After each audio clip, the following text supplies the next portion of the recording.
باللہ من الشیطان الرجیم بسم اللہ الرحمن الرحیم یوم تبیض وجوہ وتسود وجوہ، جس دن کچھ چہرے چمکدار ہوں گے اور کچھ چہرے سیاہ ہو جائیں گے۔ قرآن پاک میں مختلف جگہ پر قیامت کی اس کیفیت کو بیان کیا ہے کہ نیک لوگوں کے چہروں پر خوشی کے آثار ہوں گے، چمک ہوگی، اور کفار، منافقین، غیر مسلم، گنہگار لوگوں کے چہرے سیاہ ہوں گے۔ اور ملتے جلتے الفاظ مختلف آیات میں استعمال ہوئے ہیں، مثلا وَيَوْمَ الْقِيَامَةِ تَرَى الَّذِينَ كَذَبُوا عَلَى اللَّهِ وُجُوهُهُمْ مُسْوَدَّةٌ، یہاں پر مسودہ کا لفظ ہے کہ جنہوں نے اللہ پر جھوٹ باندھا ان کے چہرے سیاہ ہوں گے۔ وجوہ یومئذ مسفرہ ضاحکۃ مستبشرہ، سفید ہوں گے، اور ضاحکہ ہنسنے والے کو کہتے ہیں، مستبشرہ خوشی کے آثار سے لبریز نیک لوگوں کے چہرے ہوں گے۔ وَوُجُوهٌ يَوْمَئِذٍ عَلَيْهَا غَبَرَةٌ تَرْهَقُهَا قَتَرَةٌ، تو اس قسم کی کیفیت بھی ہوگی۔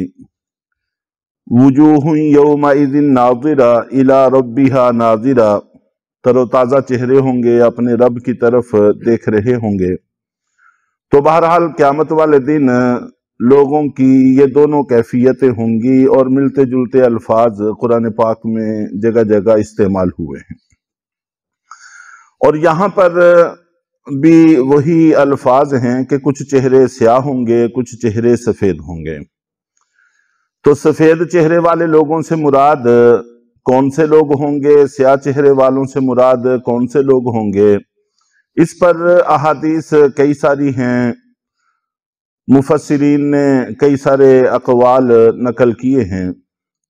جن میں سے حضرت عبداللہ ابن عباس رضی اللہ تعالی عنہ کی وضاحت ہے۔ وہ فرماتے ہیں کہ تبیض وجوہ، جن کے چہرے سفید ہوں گے، اس سے مراد وہ لوگ ہیں جو دین پر صحیح عمل کرتے ہیں، دین کے اندر کوئی تغیر اور تبدل نہیں کرتے، کوئی تبدیلی نہیں لاتے۔ اور جن کے چہرے سیاہ ہوں گے، اس سے مراد وہ لوگ ہیں جو دین کے اندر تغیر اور تبدل کرتے ہیں، دین پر بیعینی عمل نہیں کرتے۔ اور حضرت عبداللہ بن عباس رضی اللہ تعالی عنہ آپ جانتے ہیں کہ مفسر قرآن ہیں، ان کی رائے کو بڑی اہمیت حاصل ہوتی ہے۔ اسی طرح ترمذی شریف میں حضرت ابو امامہ رضی اللہ تعالی عنہ سے منقول ہے،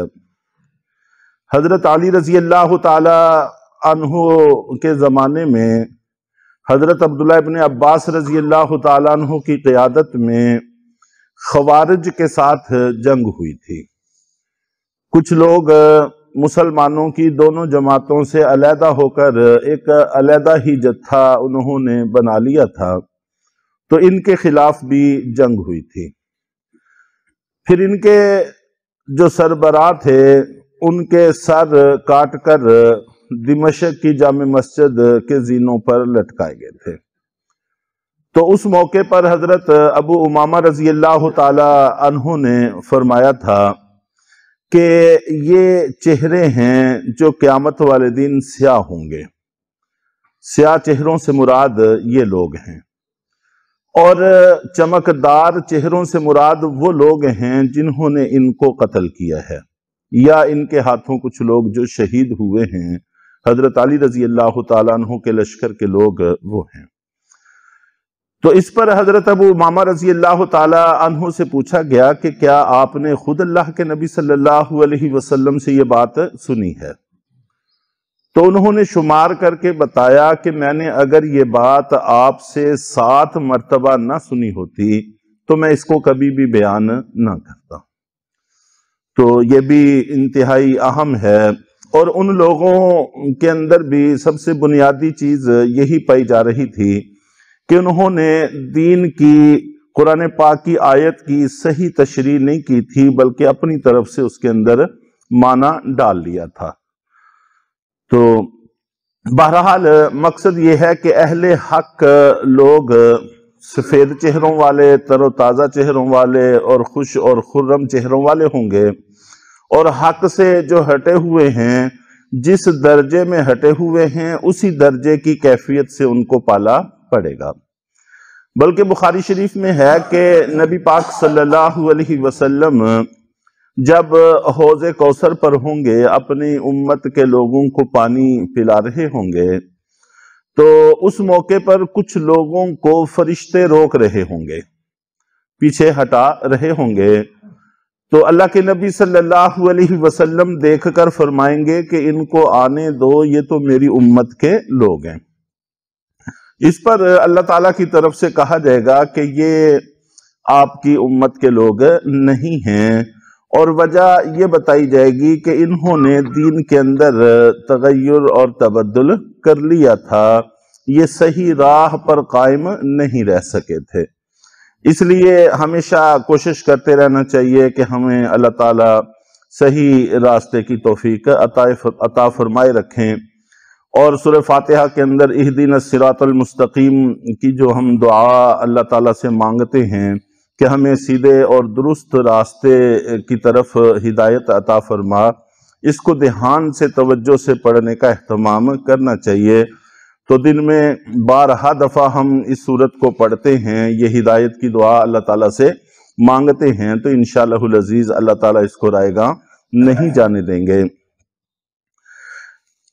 فَأَمَّا الَّذِينَ اسْوَدَّتْ وُجُوهُهُمْ، چنانچہ وہ لوگ جن کے چہرے سیاہ ہو چکے ہوں گے، ان سے کہا جائے گا اَكَفَرْتُمْ بَعْدَ إِيمَانِكُمْ، کیا تم نے اپنے ایمان لانے کے بعد کفر کر لیا تھا؟ فَذُوقُوا الْعَذَابَ بِمَا كُنْتُمْ تَكْفُرُونَ،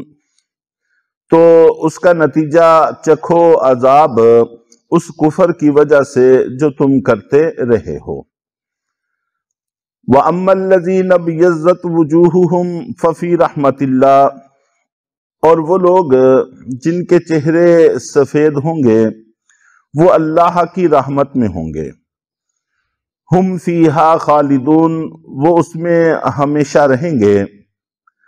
یہاں پر اللہ رب العزت نے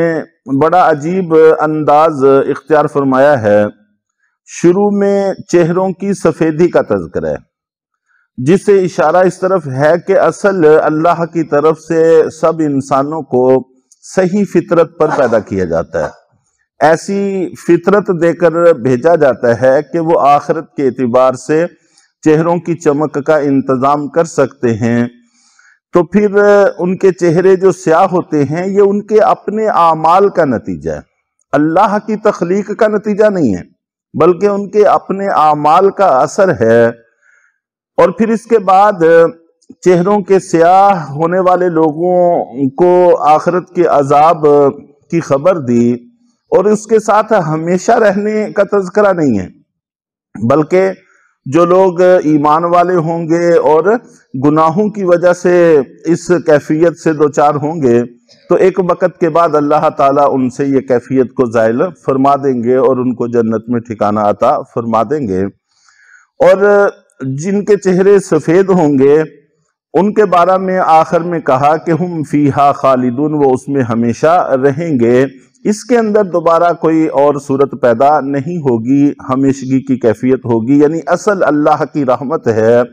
آغاز بھی اسی سے ہے اور اختتام بھی اسی پر ہے، اور پھر ایسا کہ اس کے بعد پھر کوئی اور نئی صورت پیدا نہیں ہوگی، ہمیشہ اللہ کی رحمت میں ہوں گے۔ تِلْكَ آیات اللہ نتلوها علیک بالحق، یہ اللہ کی آیتیں ہیں جو ہم آپ کو ٹھیک ٹھیک پڑھ کر سناتے ہیں۔ وَمَا اللَّهُ يُرِيدُ ظُلْمًا لِلْعَالَمِينَ، اور اللہ تعالیٰ دنیا جہان کے لوگوں پر ظلم کا ارادہ نہیں رکھتے۔ اللہ تعالیٰ ہمیشہ ہی انصاف کے ساتھ اس جہان کو قائم کیے ہوئے ہیں، اور آخرت میں بھی انصاف ہی کے ساتھ اور اپنے فضل کے ساتھ قائم فرمائیں گے۔ لیکن اس سے تھوڑا سا ہٹ کر بھی انسان غور کرے